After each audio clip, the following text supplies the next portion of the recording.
Makatakor ng Iwas Lawire. Pakita ko lang sa inyo, ito na po yung, ayan, nakasalang na po yung rack and pinion.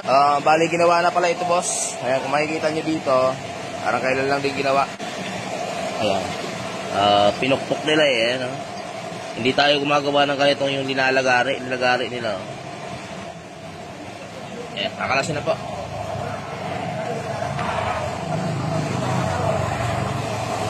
Ayan, good morning.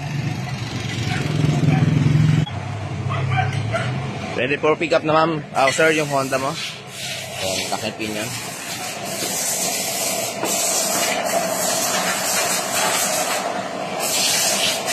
Yan. Yan, tama.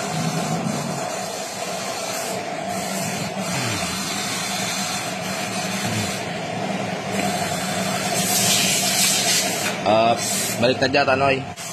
Yan, kasi yung puwersa mo, sasalo dito. Kahit wala kang kasama. Okay.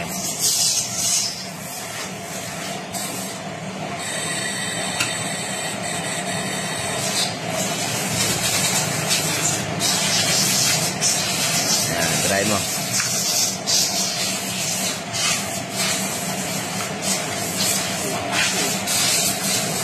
Tama.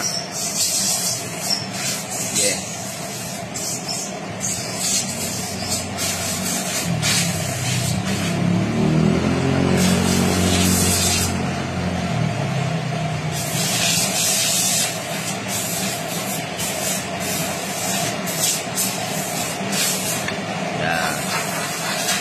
Saglit lang. Luwag kaunti, tapos kuha ba ako flat screw.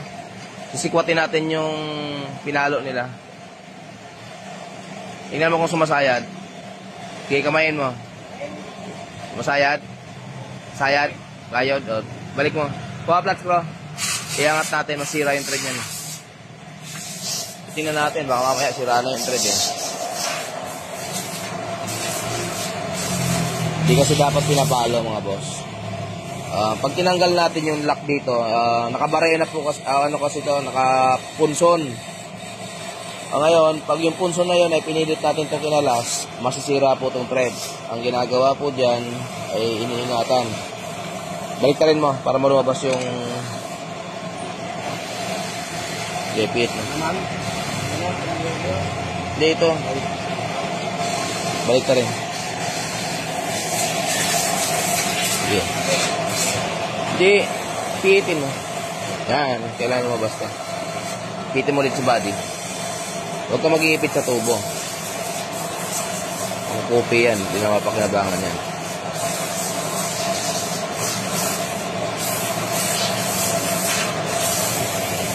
Yan. Ito mga bossing yung ginawa nila nung gumawa. Ginamitan ng lagari. Tapos pinukpok. Yan. Sige. Luwag kaunti. Iangat natin. Sige. Pag gumayod po kasi ito, doon sa thread, malalagas po yung thread. Sige pa. Sige.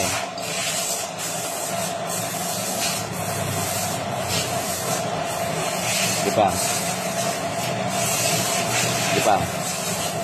Up. Wala nga ibang flat screw down, yung hindi nasa. Nadulas eh. Ayan. Ayan po kasi sa dulo, yung thread na yan, kakainin ito.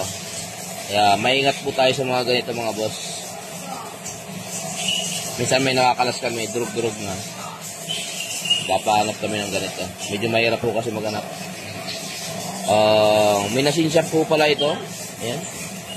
Bagong grinding eh. Kaya lang, malalaman po natin ito kung bakit nag-leak. Kapag wala po tama yung shafting or yung pinion, yung laman, ibig sabihin po ay mali lang yung proseso. Yun naman yung nagiging problema nito lagi, yung proseso. Kasi iba-iba po talaga yung technique nito. Karamdaman mo kung sumasayad ah. Yun. Sige.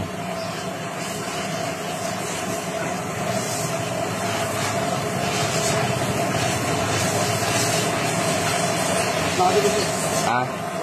Kanta ka muna. Bababa na yun eh. Lagay ka ng jack doon.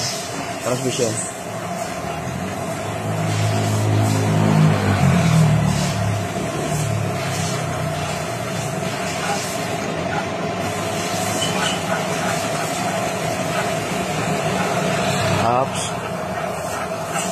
Ay, tama na pala to. Ayan, boss. Babaw na pala ng thread mo. Kaya siguro tumagas. Maliho kasi yung ginawa nila. Lagari. Ayan o, kalbo na ho yung thread nyo. Wala pa ho nakakalas ha. Wala pang nakakayod. Sige, balik mo. Ingat pa natin ng konti. Balik. Ayan. Abusisi po kasi yung paggawa ng pinyon. Hindi ho kagaya ng napapanood sa YouTube. Na ganun-ganun lang kadali. Kailangan maingat po.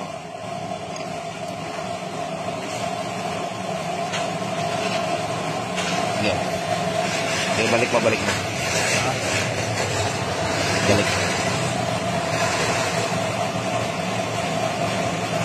Iangat pa natin yung thread.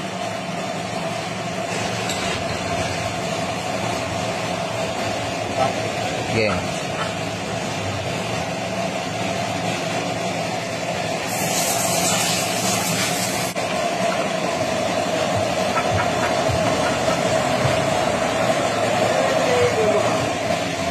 Ayan, wala nang sumasahid mga boss, naiangat na natin. Kaya lang mababaw na po yung thread. Kaya tingin ko kaya po ito tinupi. Dahil baka makalas. Yun ang problema nito, sir. Nakaremedyo pala to. Ayan. Lagas po yung thread, wala naman po kami nakayod. Ayan o. Malinis po, walang nakayod. Magagawa ko nitong paraan, boss, kundi maghukay dito, ikukupi ko. Kaya lang mahirap na desisyon para sa amin. Wala nang thread, sir.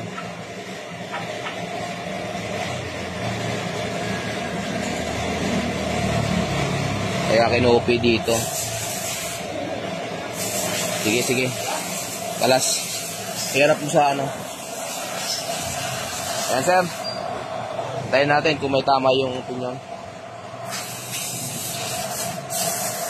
Dito, sir, oh. Kailangan natin maghanap. Baliktad. Huwag mo mababasag yung planggana.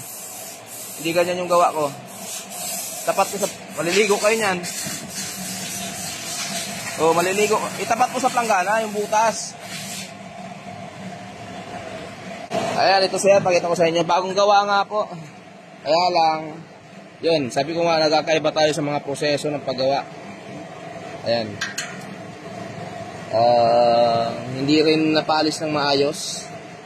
Magaspang yung pakakagawa. Okay, sige, linisan na.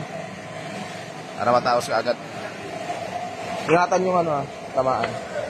Lihain ng 1,000, kumuha ng 1,000 na liha sa gasolina. Baka mabagsak ka na, walang tama yan. Ang may tama lang yung may thread. Bahala na, 50-50 tayo. Kung anong maisip mo para mamaya. And thank you so much po. Mura pagawa sa Cavite. Sa sila mga boss, Waze Google Maps, Almar Auto. Or sa phone number namin 046-882-1593. And Rack and Pinion Repair sa Imus Cavite. Ayan, tawag lang po kayo. Magandang araw.